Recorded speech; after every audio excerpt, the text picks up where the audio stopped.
கண்டென்ட்டுக்காக நடிக்கிறாரு, கையை நீட்டி நீட்டி பேசுறாங்க, விஜய் பாரு பின்னாலேயே சுத்துறாரு போன்ற காரணங்களினால் இந்த வாரம் நாமினேட் செய்யப்பட்ட நபர்கள் பாரு, கமருதீன், அரோரா, அப்சரா, எஃப்ஜே, சபரி, ரம்யா, கெமி மற்றும் king of kosa doctor Diwakar. கூட இருந்து குளிபறிக்காம கொய்யாக்காவாடா படிப்பாங்கன்னு கலையரசனும் ஒவ்வொரு தடவை அந்த ஆளை நாமினேட் பண்ணுறான். ஆனால் அது தெரியாமல் பாவம் அந்த கோசு அது பின்னாலேயே சுற்றுது. அதுக்கப்புறம் 1/2 கிலோ அரிசி வாங்கிறதுக்குள்ள ஆட்டக்காரிக்கு 500 ரூபா. அறிவு கெட்ட பஞ்சாயத்து. இந்த ரம்யா ஜோ இந்த வீட்டை விட்டு போனால் நல்லா இருக்குமா, ஆனால் விஜய் டிவிக்காரும் பண்ண மாட்டாமா. இது ஒரு பக்கம் நடந்துட்டு இருக்கு. சாப்பிட்ற சாப்பாட்டில் உப்பை வேணுக்குன்னே ஒவ்வொரு தடவையும் கொட்டிட்டு, கறி குழம்புல உப்பையும் காரத்தையும் கொட்டிட்டு இந்த கனியக்கா பண்ணிகிட்டு இருக்கு. இந்த அக்கா கனியா இல்லை சூப்பர் டீலர்ஸ் ஹவுஸில் இருக்க எல்லாருக்கும் சனியான்னு தெரியல.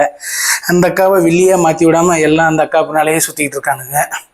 அதுக்கப்புறம் என்ன ஆகுதுன்னு பார்த்தோம்னா, விஜய் சேதுபதியோட டைலாக்கை டப்பிங் பண்ண சொல்லி பிக் பாஸ் ஹவுஸுக்கும் சூப்பர் டீலக்ஸ் ஹவுஸில் இருக்கவங்க 3 பேரை தேர்ந்தெடுத்து நடிக்க வச்சாங்க. இதில் சூப்பர் டீலக்ஸ் ஹவுஸு தோத்துட்டாங்க. அதனால் அரோராவும் கமருதீனும் சூப்பர் டீலக்ஸ் ஹவுஸ்லேருந்து பிக் பாஸ் ஹவுஸுக்கு வந்துட்டாங்க. பிக் பாஸ் ஹவுஸ்லேருந்து பார்வதியும் திவாகரும் அப்புறம் ஆதிரையும் சூப்பர் டீலக்ஸ் ஹவுஸுக்கு போயிருக்காங்க. இதெல்லாம் தான் இன்றைக்கி நடந்திருக்கு.